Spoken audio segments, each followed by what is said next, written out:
நீங்க என்ன கெடுத்துட்டீங்கன்னு சொன்னதே போய்தாங்க.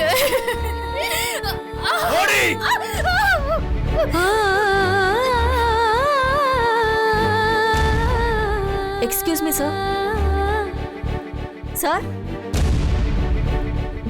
சார் வாங்க.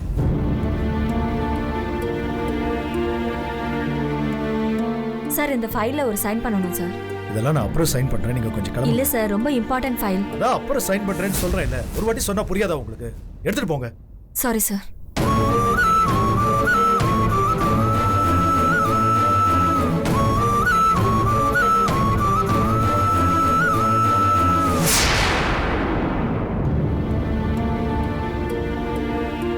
டேய் சுந்தர், இந்த விகேஆர் நோட்ஸ்க்கு மெட்டீரியல் அனுப்பணும்னு சொன்னேன், அனுப்பிச்சியா? டேய் சுந்தரா, ஒன்ன தாண்டா கேக்குறேன். டேய் என்னாச்சு உனக்கு? அதெல்லாம் ஒண்ணு இல்லப்பா. இத வந்துடுறேன்.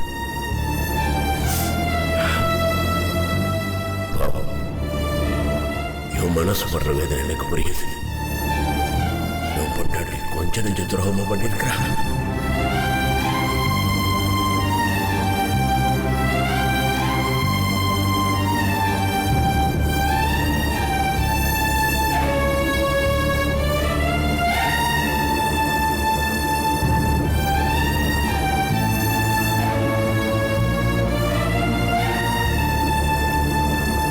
உனக்கு பிறக்க போற குழந்தைக்கு ஆசையா அரணா கயிறு வாங்கிட்டு வந்திருக்கிறேன். என் பேரன் எப்போ வருவான் ரொம்ப ஆவலா இருக்கிறேம்மா. என் பேரன் வந்ததும் அவனை எப்படியெல்லாம் கொஞ்சலாம், அவனுக்கு எப்படியெல்லாம் விளையாட்டு காட்டலாம்னு சொல்லி எவ்வளவு மனக்கோட்டையெல்லாம் கட்டி வச்சிருக்கிறேன்.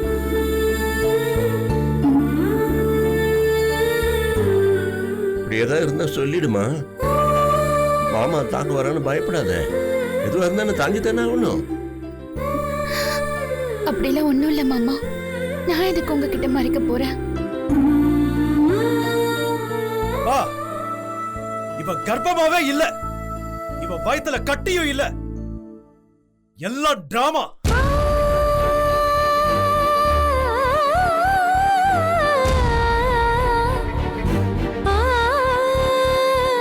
உங்களை எப்படியாச்சும் கல்யாணம் பண்ணிக்கணுங்கிற ஆசை இல்ல. அன்னைக்கு ஹோட்டல்ல உங்களுக்கு தூக்க மாத்திரை கலந்து கொடுத்துட்டு திரும்ப நீங்க எந்திரிச்சதும்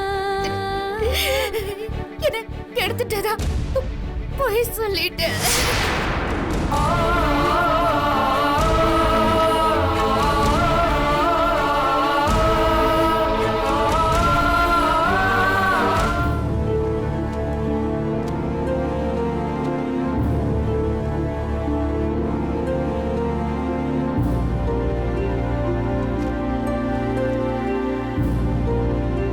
மாமா, காஃபி எடுத்துக்கோங்க.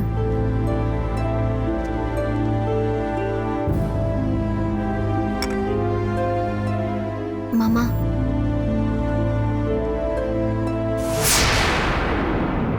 உங்ககிட்ட கொஞ்சம் பேசணும் மாமா. உங்க கோவம் நியாயமானதுதான் மாமா. கல்பனா விஷயத்த முன்னாடியே சொல்லியிருக்கணும். ஆனா சொல்ல முடியாத சூழ்நிலையில இருந்துட்டேன். என்ன மன்னிச்சிருங்க மாமா. அப்பா, அவங்க சொல்றது கரெக்டு தான்ப்பா. அவங்க உங்களாண்ட சொல்லியிருப்பாங்க, ஆனால் பாவம் பயந்துட்டாங்கப்பா. ஏன்னா நீங்கள் ஒரு குழந்தை மேலே ரொம்ப பாசமாக இருந்தீங்க. உண்மையை சொல்லி உங்களுக்கு எதாவது ஆயிடுமான்ற ஒரு பயம்தான்ப்பா. அந்த பயமும் நியாயம் தானேப்பா.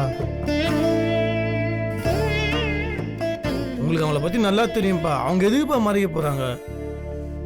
கொஞ்சம் புரிஞ்சுக்கோங்கப்பா. உண்மையை சொன்னா எனக்கு ஏதாவது ஆயிருமோன்னு பயந்ததுனால மறைச்சதா சொல்றீங்க, ஓகே. ஆனா இப்படி மறைச்சு கடைசியில் எனக்கு திடீர்னு தெரிஞ்சா எனக்கு என்ன ஆகும் நீங்க யோசிச்சே பார்க்கல. இல்ல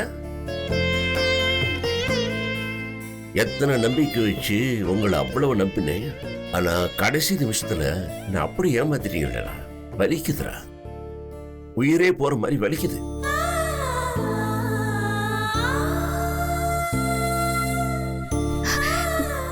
தப்புதான் மாமா, என்ன மன்னிச்சிருங்க. இதுக்காக எனக்கு என்ன தண்டனை வேணாலும் கொடுங்க. ஆனா பேசாம மட்டும் இருக்காதீங்க மாமா. என்னால முடியல.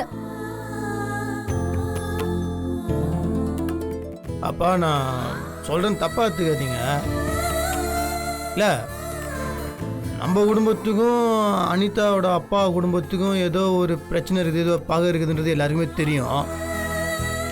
ஆனா அது என்ன பிரச்சனை ஏது பிரச்சனைன்றதுலாம் சத்தியமா எங்களுக்கு தெரியாதுப்பா.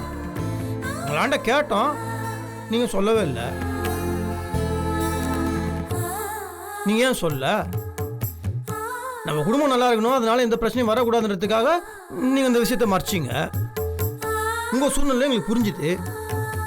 அதே மாதிரி தானேப்பா அவங்களும். அவங்க உண்மையை சொல்ல போய் நம்ம குடும்பத்துக்கு ஏதோ ஒன்று ஆயிடுமோன்ற பயத்துல தான் அவங்க இதை மறைச்சிட்டாங்கப்பா. அவங்களோட சூழ்நிலையும் நீங்க புரிஞ்சுக்கணும் இல்லையா? அப்பா உங்களுக்கு இன்னொரு விஷயம் தெரியுமா? வேதாஜியும் கல்பனானியும் பேசுற வீடியோ எடுத்து அதை அண்ணனுக்கு அமிச்சது சத்தியமா வேதாஜி கிடையாதுப்பா. அப்பா இந்த விஷயம் தெரிஞ்சு அண்ணியை கூட்டாந்து உங்க ஆண்டியும் அண்ணனாண்டியும் சொல்லி மன்னிப்பு கேட்க வச்சு சமாதானப்பத்தான் தான்ப்பா அவங்க நினைச்சாங்க. அப்படி நினைக்கிறோம். ஏன்ப்பா இந்த மாதிரி? அப்பா முதல்ல இந்த மாதிரி தப்பான வேலையெல்லாம் இவங்க பண்ணுவாங்களாப்பா? இவங்க இந்த மாதிரிலாம் பண்ண மாட்டாங்களப்பா. மாமா, சுந்தருக்கு அந்த வீடியோவை நான் அனுப்பல மாமா. உன் போன்ல இருந்து அது வந்து சுத்தம் சொன்னான். என் போன்ல இருந்து போனது உண்மைதான். ஆனா நான் அதை அனுப்பல மாமா. நீ அனுப்பலைன்னா உன் போன்ல இருந்து வேற யார் அனுப்பிச்சா?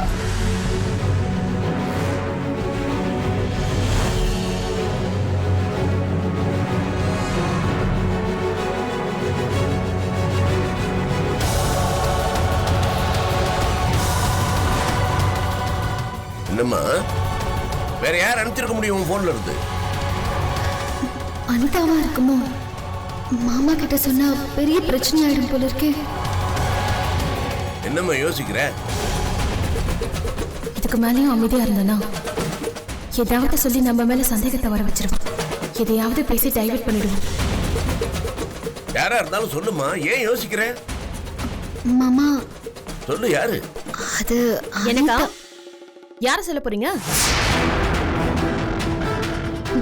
எங்க அப்பா கிட்ட பேசுறதுக்கு அன்னைக்கு நான் தான் உங்ககிட்ட போனை வாங்கினேன். அதனால என் மேல பழைய போடலான்னு யோசிக்கிறீங்களா? வேதாஜி ஆண்டு இந்த பொண்ணு போனை வாங்கிச்சா? அப்ப கண்டிப்பா இந்த பொண்ணோட வேலையா தான் இருக்கும். இவங்க ஏங்க உங்க மேல பழிய போட போறாங்க? பின்ன அவங்க சொல்றத பார்த்தா அப்படித்தானே இருக்கு. இவங்களோட போன் எடுத்து யார் அனுப்ப போறாங்க? இல்ல அனிதா, நான் அனுப்பலன்னு தானே சொன்னேன். மாமா, இவங்களே அவங்களோட போன்ல இருந்து அனுப்பிட்டு வேற யாரோ அனுப்பின மாதிரி கதைய திருக்கி பாக்குறாங்க. அனிதா, எனக்கு அந்த மாதிரி எந்த அவசியமும் இல்ல. நான் ஏன் அப்படி பண்ணணும்? கல்பனா அக்கா மேல பழைய போட்ட மாதிரி எம்எல்ஏயும் பழைய போடலாம்னு நினைக்கிறீங்களா? என்னங்க ஏங்க என்ன பேசுறீங்க நீங்க? இவங்க வந்து கல்பனா மேல பழிய போட்டாங்களா திரும்ப உங்களுக்கு? நீங்க இல்ல, நாங்க ஏதோ முக்கியமான மேட்டர் பேசிக்கிறோம். நீங்க எது தேவையில்லாம வந்து மூக்கு நுழைக்கிறீங்க? யார் சம்பந்தம் இல்லாம மூக்க நுழைக்கிறாங்க? ஒவ்வொரு பிரச்சனையிலையும் என்னை எப்படியாவது சம்பந்தப்படுத்தி என்னை கெட்டவளா காட்டணும்னே முயற்சி பண்றாங்க. அவங்க பண்ண தப்ப மறைக்க அடுத்தவங்க மேல பழி போடுறதே இவங்களுக்கு வழக்கமா போச்சு. இவங்கள மாதிரி ஆளுங்களுக்கெல்லாம் படிச்சு வசதியா இருக்க என்ன மாதிரி ஆளுங்களை பார்த்தா பொறாமையா இருக்கும். அதான் இவங்கள நல்லவங்களா காட்டிக்கிறதுக்கு என்ன மாதிரி ஆளுங்களை கெட்டவங்களா காட்டுறதுக்கு முயற்சி பண்றாங்க. அனிதா, உன்னை பார்த்து நான் ஏன் பொறாமப்படணும்? பொறாம இல்லாம வேற என்ன? இதெல்லாம் உங்க குடும்பத்துல சொல்லி வளர்த்திருக்கணும்.